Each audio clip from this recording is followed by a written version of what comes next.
Hello, मैं Pankaj Singh, assistant professor of political science. आज का हमारा टॉपिक है भारतीय संविधान की प्रस्तावना। भारतीय संविधान की प्रस्तावना जवाहरलाल नेहरू द्वारा बनाए गए पेश किए गए उद्देश्य प्रस्ताव पर आधारित है।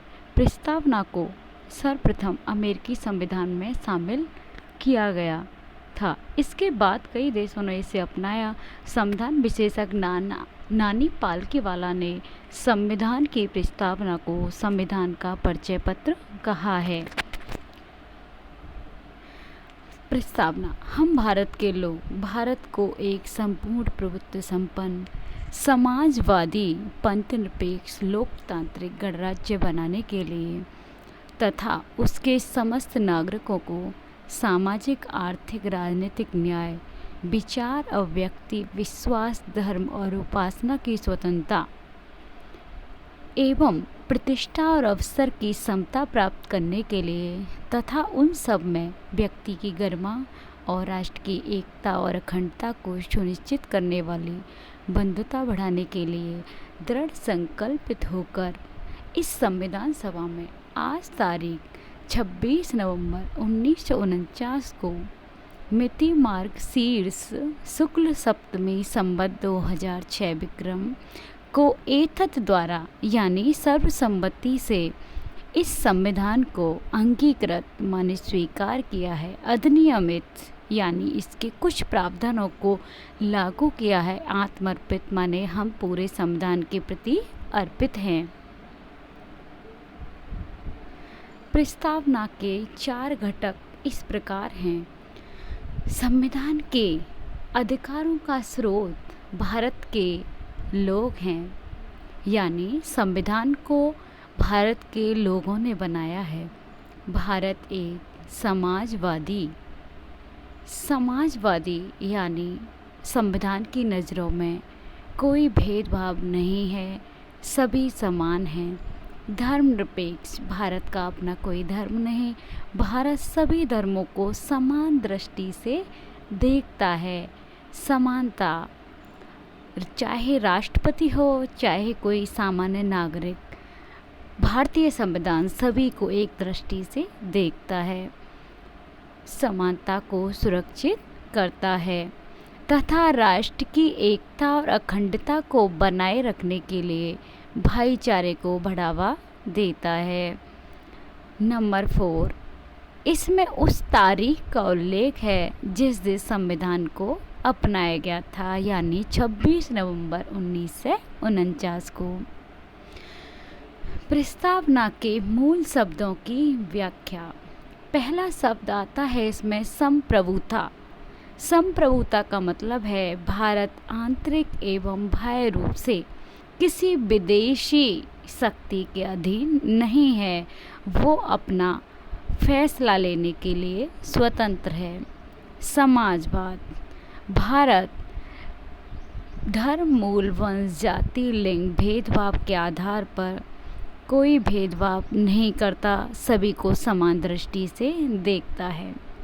पंथ निरपेक्षता। भारत का अपना कोई धर्म नहीं है, वो सभी धर्मों को बिना किसी भेदभाव के समान दृष्टि से देखता है और सभी को सहायता करता है। लोकतांत्रिक यानी भारत की शासन व्यवस्था जनता के अनुरूप बनाई जाती है। जनता के चुने हुए प्रतिनिधि सांसद बनते हैं, विधायिका में बैठते हैं और वो फिर सभी के लिए कानून बनाते हैं। इसका मतलब भारत की जनता ही शासन करती है। गणराज्य। भारत का राज्य प्रमुख वंशानुगत नहीं है, बल्कि वो चुना जाता है, चाहे अप्रत्यक्ष रूप से चाहे प्रत्यक्ष। भारत में अप्रत्यक्ष रूप से राष्ट्रपति का चुनाव किया जाता है। न्याय। प्रस्तावना में 3 प्रकार के न्याय दिए गए हैं। सामाजिक, आर्थिक और लोकतांत्रिक न्याय। स्वतंत्रता। प्रस्तावना में 5 प्रकार की स्वतंत्रताओं का उल्लेख किया गया है। विचार, विश्वास, धर्म, और उपासना की स्वतंत्रता प्रदान की गई है। प्रतिष्ठा और अवसर की समता प्रदान की गई है। व्यक्ति की गरिमा और बंधुता को बढ़ाने हेतु बंधुता को भी इसमें जगह दी गई है। प्रस्तावना में संशोधन। अब तक प्रस्तावना में सिर्फ एक बार संशोधन हुआ है। 42वां संविधान संशोधन 1976 इंदिरा गांधी जी के टाइम पर किया गया। इस संशोधन के तहत प्रस्तावना में 3 नए शब्दों को जगह दी गई: समाजवाद, पंथनिरपेक्षता और अखंडता। प्रस्तावना से संबंधित वाद। बेरुवारी यूनियनवाद 1960 में ये कहा गया कि प्रस्तावना संविधान का भाग नहीं है। इसके विरोध में केशवानंद भारतीवाद 1973 में आया, जिसमें ये कहा गया कि प्रस्तावना न केवल संविधान का भाग बल्कि अभिन्न भाग है। प्रस्तावना संबंधी कहावतें। N.K. पालीवाल ने कहा है कि प्रस्तावना संविधान का परिचय पत्र है। ठाकुरदास भार्गव ने कहा है कि प्रस्तावना संविधान की आत्मा है। संविधान की आत्मा जवाहरलाल नेहरू ने भी प्रस्तावना को कहा है।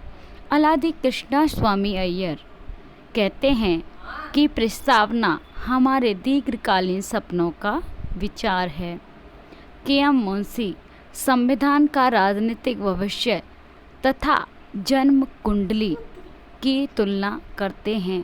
अर्नेस्ट बार्कर एवं ग्रेनविल ऑस्टिन ने कहा है कि प्रस्तावना संविधान की कुंजी है। धन्यवाद।